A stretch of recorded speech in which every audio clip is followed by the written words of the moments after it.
tuan tu wa chuanin kisa chung chang hi seila sei fi ngai lewin kan thiam vek anga mizo pi ji nga yen kisa hi kan tam ang renga a chan tam tak om theya a chan khiat lo po ong fo thina ni chuan theang angin sei fi an tum te ang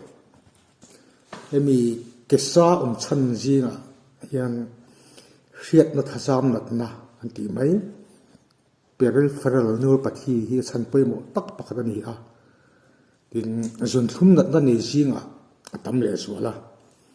zu in na sathian khiat thazam nat na a thlen theya kesa asiam pe pokani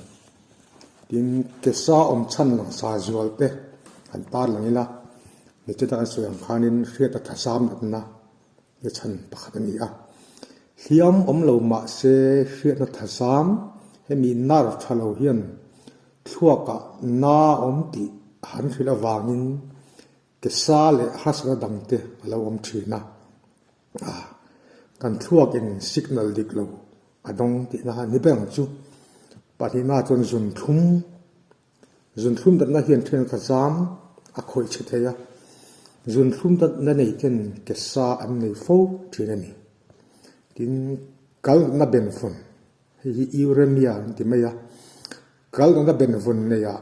taksamamo lo urea hi kalin a pai chuak thelawa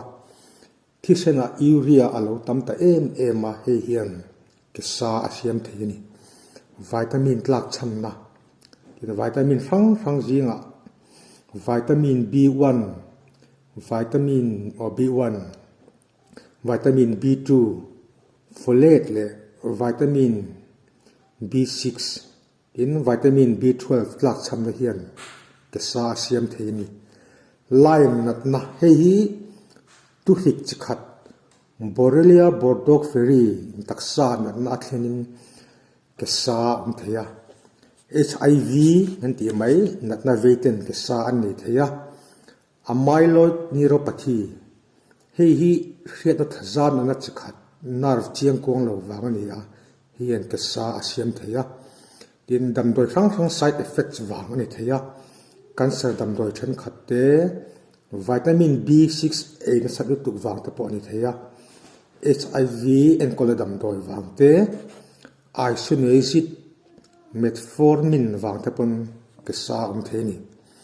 erythromelalgia hei thisenjam na wang tak pakharani a ke thisenjam te takte te vungin ate pui theya he hian kesa asiam fo thinani vasculitis antia thisenjam vung le na chikhat ania hi tin virus wang theni a tin thil huat allergic wangin theya damdoi then khat wang le thil dang achan khiat lo wang te poin theya hen te po hi achan theni sarcoidosis hei taksapeng khata inflammatory cells khom trewa box khat granuloma si in siama hen handa hian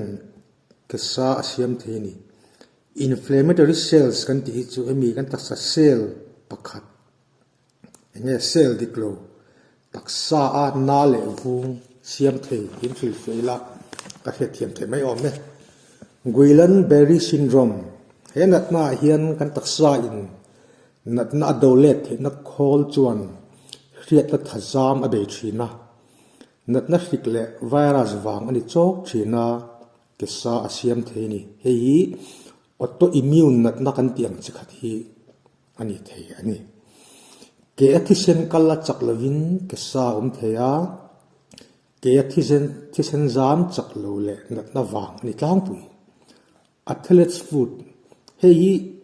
fungal infection bunti chikhat ani a ke aring uam kan tiang hin men chu hei hian ke sa siam ve thei tin ajinomoto ena sathian hriat na thazam na thlem theya kutle ke ngong le mai sa hut siam theini ajinomoto hi ka taksa hian amamo lem lawa kan ena satlu tuk chuan ke sa ba ka har chana rang a thlen theya ajinomoto hi monosodium glutamate ani a non essential amino acid pakhat glutamic acid atanga lo amani a kan thewang hian kan taksa hian monosodium glutamate hi asiam chuak angani a kan thele sa yatangin kan la lut boka a han pa a lak lu hi atul lova ke sa hi ajinomoto en sadwanga lo a side effects ani ti hriat turini he wangyan ajinomoto hi a hla ome ti na ni lova kan en satu tu ka ro chuan ke sa ba ka hasna sang kan nei thei ti hriat turini tin he ti nga chang hian ka hriat tu chu a chan a zirin na en kol na po en ang lovanga chumi chu tha ti ngot thei ani lowa a chan hriat kha poimo ani tin zu in na satan zu nei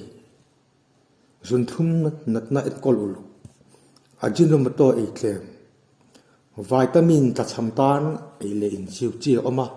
tin caring uam nei tan ringwam dang doi en kol tu turani a ku ve e na satlu tu khian hriat ta thasam natna thlen theya ke sa asiam theya ku va he tan e tlem ngai ni chu kal na ben von nei tan taksa tanga tur pai chuak turin dialysis ti ta po athang kal na ben von en kol tha ngai ni chu chan le tir tu hriat chua atul dana en kol thuai turani